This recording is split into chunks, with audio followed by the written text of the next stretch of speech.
উল্লাসে মাতোয়ারা ইরানের সাধারণ মানুষ। তেহরান জুড়ে বিজয় র্যালি। যুদ্ধবিরতির পর স্বাভাবিক জীবনে ফিরতে শুরু করেছে ইসরায়েলিরা। সবচেয়ে শক্তিশালী বোমা মেরেও ধ্বংস করা যায়নি ইরানের পারমাণবিক প্রকল্প। পেন্টাগনের প্রতিবেদন প্রকাশ। মার্কিন গণমাধ্যমে সরাসরি প্রত্যাখ্যান ট্রাম্পের। নিউ ইয়র্কের মেয়র নির্বাচনে ডেমোক্র্যাট প্রার্থী হওয়ার পথে জোহরান মামদানি। রাজনীতিতে সাড়া ফেলা ৩৩ বছর বয়সী মুসলিম অভিবাসীর সামনে ইতিহাস গড়ার হাতছানি।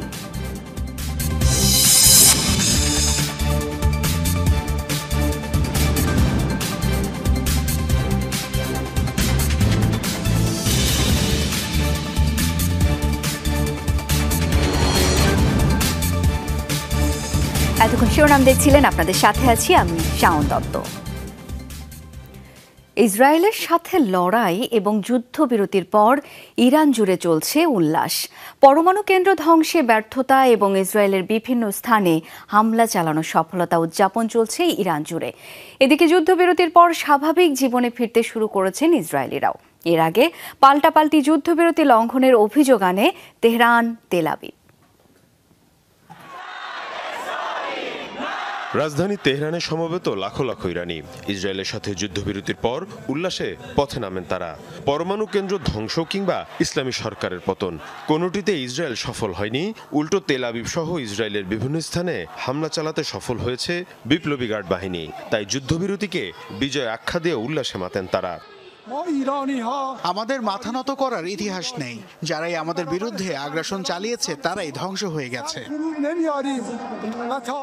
এদিকে চোখের সামনে নিজের ঘরবাড়ি ধ্বংসের ঘটনায় প্রথমবারের মতো দেখছে ইসরায়েলিরা। যুদ্ধবিরতির পর বাংকার আর আশ্রয়কেন্দ্র থেকে বেরিয়ে স্বাভাবিক জীবনে ফিরতে শুরু করেছে তারাও। গেল 12টা দিন খুবই কষ্টে কেটেছে। বাংকারে থাকা নিশ্চয়ই আনন্দজনক কোনো ঘটনা নয়। এদিকে আবারও যুদ্ধবিরতি লঙ্ঘনের অভিযোগ উঠেছে ইসরায়েলের বিরুদ্ধে। তেহরানের আকাশসীমা লঙ্ঘনের অভিযোগ তুলেছে আইআরজিসি।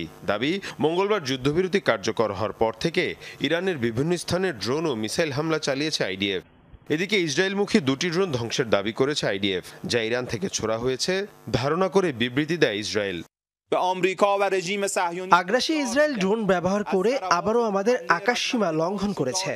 সকাল থেকে এখন পর্যন্ত দেশের কিছু নির্দিষ্ট এলাকা লক্ষ্য করে আক্রমণ করেছে। হামলা অব্যাহত থাকলে আমরা এর উচিত জবাব দেব। এর আগে 12 দিন লড়াইয়ের পর যুক্তরাষ্ট্রের মধ্যস্থতায় মঙ্গলবার যুদ্ধবিরতি কার্যকর হয় ইরান ইসরায়েলের মধ্যে। মীর মুশফিকা হাসান, যমুনা নিউজ। সবচেয়ে শক্তিশালী বোমা মেরেও ধ্বংস করা যায়নি ইরানের পারমাণবিক প্রকল্প। প্রায় অক্ষত রয়েছে সকল সেন্ট্রিফিউজ। মার্কিন অভিযানে 3 দিন পর পেন্টাগনের প্রাথমিক প্রতিবেদনে উঠে এসেছে এমন তথ্য। এতে বলা হয়, বড়জোর মাস দুয়েক পিছিয়ে যেতে পারে কর্মসূচির গতি। এই প্রতিবেদন সরাসরি প্রত্যাখ্যান করেছে হোয়াইট হাউস। ভুল আখ্যা দিয়েছেন মার্কিন প্রেসিডেন্ট ডোনাল্ড ট্রাম্প। এদিকে সরকারি প্রতিবেদন ফাঁস হওয়াকে রাষ্ট্রদ্রোহিতা হিসেবে দেখছে ট্রাম্প প্রশাসন।